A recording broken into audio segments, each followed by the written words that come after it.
माजी राष्ट्रपति रामनाथ कोविंद इनकी अध्यक्षता में भारत सरकार ने साइमल्टेनियस इलेक्शन यानी वन नेशन वन इलेक्शन के लिए एक कमेटी स्थापन की है। इसके लिए भारत सरकार ने एक विशेष अधिवेशन भी बुलाया है। 18 सितंबर से 22 सितंबर तक यह अधिवेशन 5 दिनों के लिए चलेगा। अब दोस्तों, अगर आपको पता नहीं कि वन नेशन वन इलेक्शन क्या है, तो इसका मतलब है कि लोकसभा और सारी की सारी जो विधानसभा है उनका इलेक्शन एक ही टाइम हुआ है। इस कंसेप्ट को कहते हैं वन नेशन वन इलेक्शन। अब इसके फायदा भी कुछ है और उसके नुकसान भी। पहले हम इसके फायदे देखते हैं कौन से।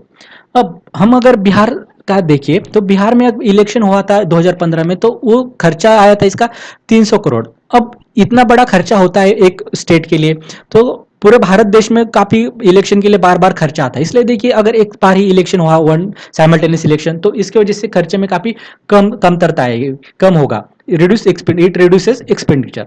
अब अगली बात ऐसी है कि देखिए, कोई भी इलेक्शन लगता है, सपोज कि अगर कोई झारखंड में इलेक्शन लगता है, तो पीएम या कुछ बड़े बड़े जो पॉपुलर सीएम होते हैं वो भी वहां पे प्रचार करने के लिए जाते हैं। इसकी वजह से क्या होता है, जो गवर्नेंस काम होता है, जो उनका जो खुद के स्टेट में का या प्रधानमंत्री का जो खुद का जो काम होता है, वो अफेक्ट होता है गवर्नेंस रिलेटेड वर्क। तो उसमें क्या होता है, इसके वजह से जो आम आदमी इसको बड़ा परेशानी हो जाती है। और भी एक चीज है, देखो, कुछ भी इलेक्शन लगता है तो मॉडल कोड ऑफ कंडक्ट लगता है। इसकी वजह से क्या होता है कि बड़े बड़े पॉलिसी डिसीजन लेने में उस राज्य से रिलेटेड या उस जगह से रिलेटेड एक पाबंदी आ जाती है। तो इसकी वजह से आम लोगों का नुकसान होता है। तो इसके वजह से देखो, ये सारी चीजें कोई कहीं ना कहीं बाईपास हो जाएगी। अब दूसरी बात है कि जैसे कि कोई भी इलेक्शन लगता है तो वहाँ पे टीचर्स को एक जॉब लगती है, वहाँ पे इलेक्शन ड्यूटी लगती है। उसके बाद जो तहसीलदार कलेक्टर होते हैं उनको भी इलेक्शन ड्यूटी करना पड़ता है। इसके लिए क्या होता है, उनका जो रेगुलर काम होता है, जैसे टीचर होता है उनको तो एजुकेशन का काम करना चाहिए, लेकिन वो इलेक्शन ड्यूटी में लगते हैं, बार बार इलेक्शन आता है तो बार बार लगती है। और यानी अब हमारी सिक्योरिटी फोर्सेस भी वो वैसे तो उनकी जो ड्यूटी डेजिग्नेटेड प्लेस है, जैसे कि कोई बीएसएफ है तो उनको पाकिस्तान बॉर्डर पे रहना चाहिए, या कोई आसाम राइफल का है तो उनको वो एरिया में चाइना बॉर्डर के उधर उनकी, या कोई नॉर्थ ईस्ट में उनको अपनी जॉब करनी चाहिए। लेकिन वो इलेक्शन ड्यूटी में लग जाते हैं तो ऑल इंडिया में कहीं भी पोस्टिंग मिल जाती है, तो फिर उनका वहाँ पे जो रेगुलर वो काम कर रहे हैं उसमें दिक्कत आती है। अगर वन साइमल्टेनियस इलेक्शन होती है तो ये सब चीजें उनको बचना पड़ेगा, बच सकेंगे इनसे, और जो अपना डिजिग्नेटेड काम है वो कर सकेंगे, उनके काफी काम बच जाएगा। अब अगली बात है कि इसके नुकसान क्या है। अब अगर सपोज इलेक्शन होता है इसी साल, तो यूपी या बिहार इनके जैसे असेंबली, इनका काफी ड्यूरेशन टेनर रहा है, इनको देखिए प्री मैच्योर डिसॉल्व करना पड़ेगा। ऐसा होता है तो देखिए काफी संघर्ष भी होगा, और ये एक संघर्ष होने के बाद देखो भारतीय जो कॉन्स्टिट्यूशन है उसके खिलाफ भी हो सकता है अगर वो ऐसा कुछ करते हैं तो। दूसरी बात है कि अब कोई लोकसभा का हम इलेक्शन लेते हैं तो उसी टाइम देखते हैं कि वो एक साथ नहीं होता, तो काफी चरणों में होता है, 4-5 चरणों में, 2 महीने तक ये प्रोसेस चलती है। अगर पूरे देश में ऐसी इलेक्शन होती है तो देखिए, सिक्योरिटी फोर्सेस है वो पूरे इंडिया में अगर वो इलेक्शन काम में लग जाए तो फिर बॉर्डर पे कौन रहेगा, फिर जो नक्सलवाद एरिया में उनका जो काम करे वो वहां पे कौन जाएगा। तो एक सिक्योरिटी की प्रॉब्लम भी पूरे देश भर में इसके वजह से आ सकती है, तो ये बड़ी दिक्कत होगी।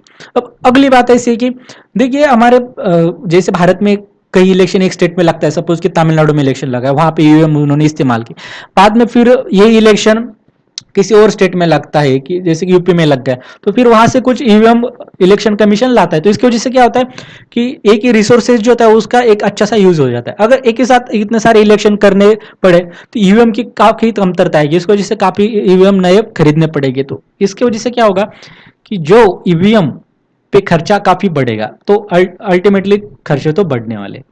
और सबसे महत्वपूर्ण बात है कि इसकी वजह से सरकार की जो जवाबदेही है, अकाउंटेबिलिटी, वो भी कम हो जाएगी। जैसे कि देखिए, इलेक्शन जब होता है तब एमपी एमएलए आते हैं, लोगों में मिलते हैं, कुछ घोषणाएं करते हैं। इसकी वजह से क्या होता है कि एक पीपल और नेताओं में कांटेक्ट होता है। अगर वन नेशन वन इलेक्शन होता है तो एक ही बार ये सब नेता आएंगे, और उसके बाद 5 साल के बाद ही ये लोगों को देखने को मिलेंगे। तो ये बड़ी एक दुख की बात होगा जाएंगे, और एक तोटा भी होगा कि इसकी वजह से कहीं ना कहीं अकाउंटेबिलिटी नेताओं की कम हो जाएगी। ये भी इसमें चीज है। अब दोस्तों इसके वजह से आखिरी बात एक सामने आती है कि हंग असेंबली, यानी कि कोई इसको भी बहुमत नहीं होना। अगर सपोज कि कोई कांग्रेस और बीजेपी है और एक स्टेट में आए और उनको दोनों को ही बहुमत नहीं है, और कोई जो न्यूट्रल पार्टीज रहती है उनके पास किंग मेकर की भूमिका है, लेकिन वो किंग मेकर बनाती नहीं हो, तो ऐसी स्थिति में क्या होता, कोई भी सरकार अगर नहीं बनती तो असेंबली डिसॉल्व करनी पड़ती। तो उस केस में क्या होगा, अगर सपोज कि 2-2.5 साल हो गए और उसके बीच में कोई असेंबली डिसॉल्व करनी होगी, तो इसके ऐसा अगर होता है दोस्तों, तो फिर ये खाली 5 साल उसका टेन्योर रहेगा क्या? साइमल्टेनियस इलेक्शन मतलब अगर इलेक्शन होता है तो फिर वो काफी 2.5 साल में ही 2.5 साल तक ही रहेगा, फिर ऐसा भी हो सकता है उस टाइम अगर साइमल्टेनियस इलेक्शन करना है तो। ये तो फिर पंचायत के जैसा हो जाएगा, फिर असेंबली का कोई वैल्यू नहीं रहेगा। ये भी इससे एक बात उभर के आती है। अब आपके मन में एक सवाल पड़ा होगा कि ये पहली बार हो रहा है देश में, तो इसका आंसर है नहीं, इसके पहले 4 बार साइमल्टेनियस इलेक्शन देश में हुए हैं। अब कब हुए थे, तो भारत जब आजाद हुआ था उसके बाद जो 4 इलेक्शन हुए थे लोकसभा के, तो 1951 का, उसके बाद 1957, 1962, 1967, ये सारी इलेक्शन साइमल्टेनियस इलेक्शन थे, लोकसभा और विधानसभा के एक साथ ही हुए थे। तो ये नई कंसेप्ट ने भारत के लिए। तो दोस्तों ये फिर से ये होने की संभावना है। तो आपकी क्या राय इस बारे में, तो कमेंट सेक्शन में आप जरूर बताएगा। धन्यवाद।